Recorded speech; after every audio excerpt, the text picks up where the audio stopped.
Now a little bit about the issue of the representation.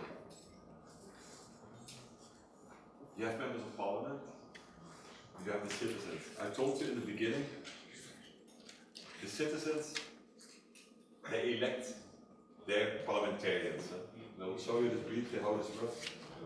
The basic setting is that you have your parliament as your top institution. You have the citizens here, the people I call them. Excuse me, we need a microphone. Ah, sorry.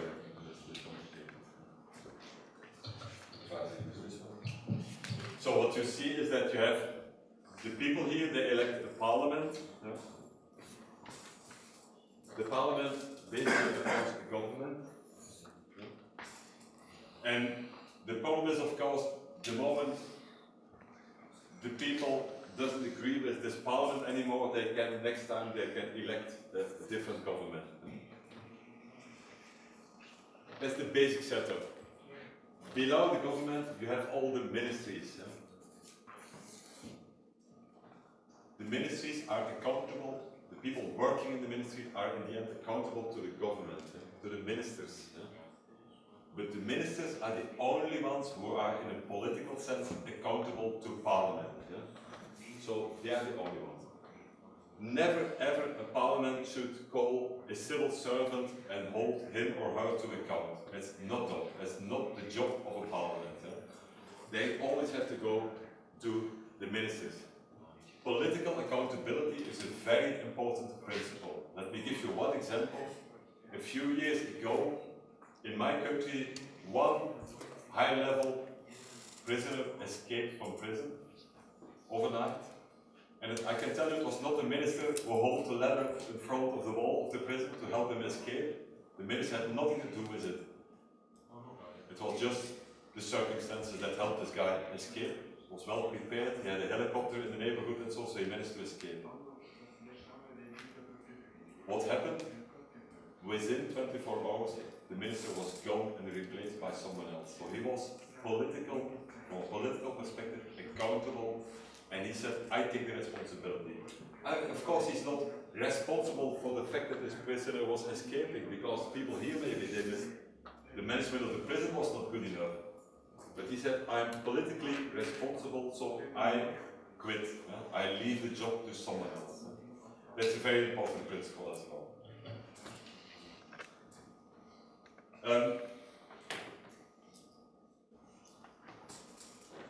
This is also a place where, again, the media come around the corner.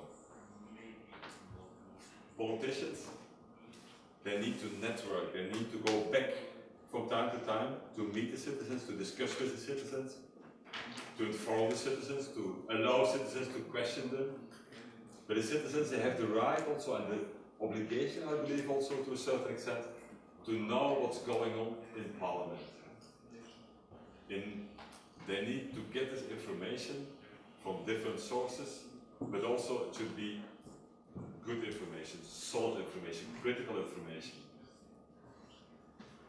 And that's where the media come around, because the media are just a step in between, they are the go-between between Parliament and the citizens. That's why media are so important in any democracy. Come back to that a little bit later on again.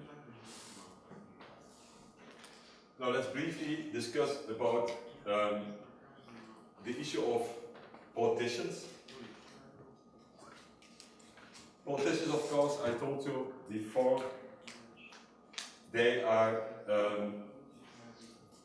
always at the center of the world, or they think they are the center of the world. As you can see the last point, big egos often. That's the reality, that's why you have politicians. They know what they want. You remember the dialogue I showed you at the beginning with the firemen?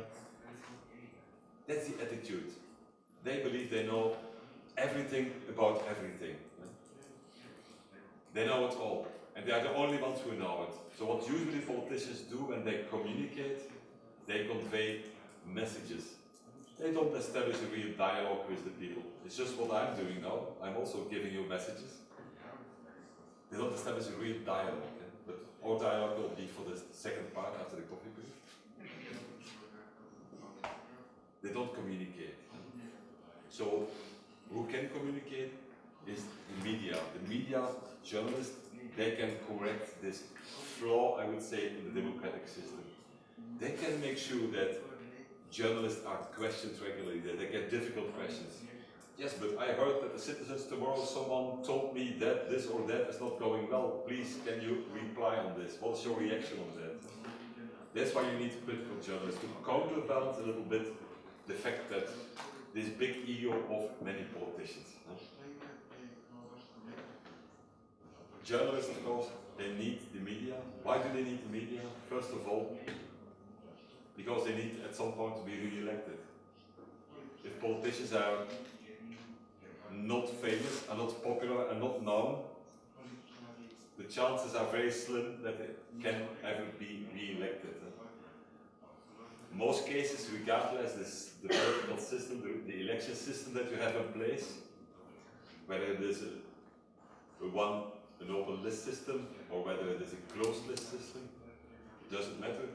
The problem is also in a political party, if you are not popular, if you don't have sufficient leverage, sufficient support from the people, you will not stay long on as a politician. Because politicians and political parties need politicians who are engaged, who have leverage, who have support. Whatever they do, people have to listen to them. So that's important. So you need to be re-elected.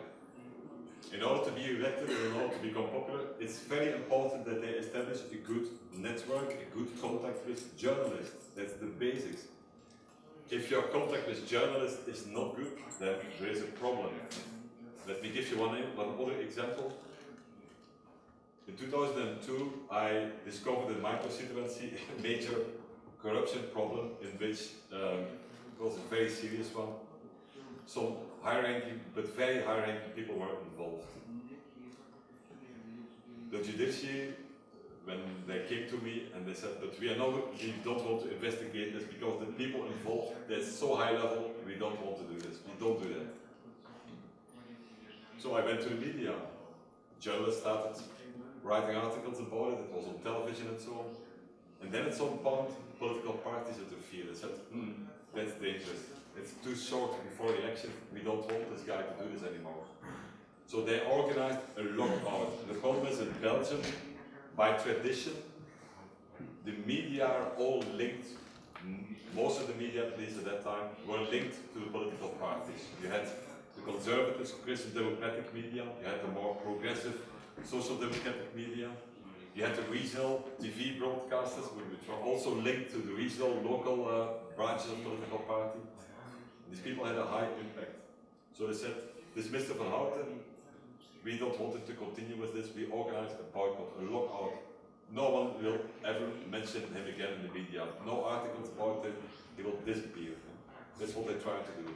Just to tell you that also in a normally functioning democratic country, the situation, the relationship between politics and media can be a very, very gloomy, very bad one, very negative.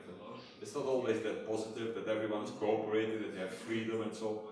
Also in a democratic state, in a well-established democracy, you have this type of problems, where people try to influence, to get an impact on the media, where politicians, political parties get influence on the media by tradition, or because they want to have this. That's also very important for you to know. So my message to you is, when you discover this, never be desperate. Just continue to work and to push, because at some point it will change. Media are also important for politicians because they can gain more support from the citizens and increase their influence within the political party.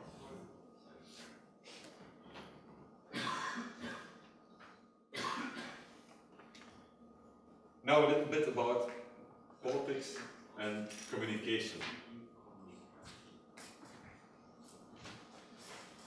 Political communication is something which is not so different from any communication, but it also has some specific elements. Politics is usually about power.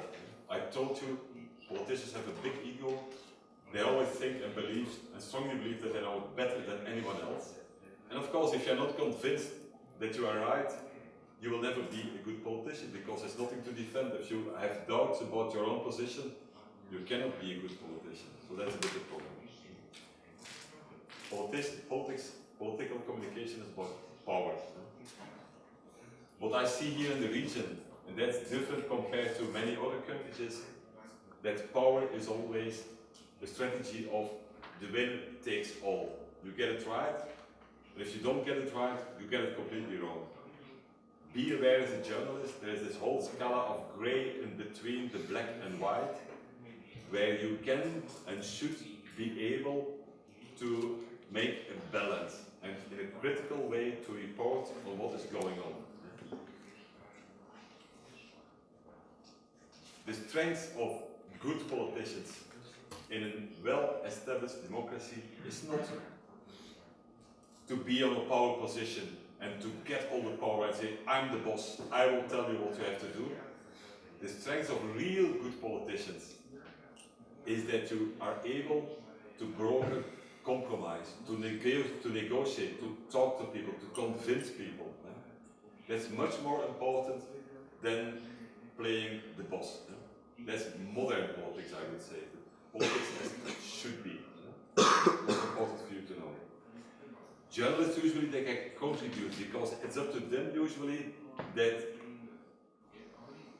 instead of just reporting about the black and white position between a ruling coalition and an opposition party, for example, they can also paint the grey values and indicate that the grey can also be very useful and very important as well. The compromise, moving towards compromise. Journalists can play a key role in achieving this as well. Political communication is also about perceptions. It's not often about reality. Perceptions, it has, for example, to do with human interest. What are people interested in? Are they interested in to know how MP X is going to vote?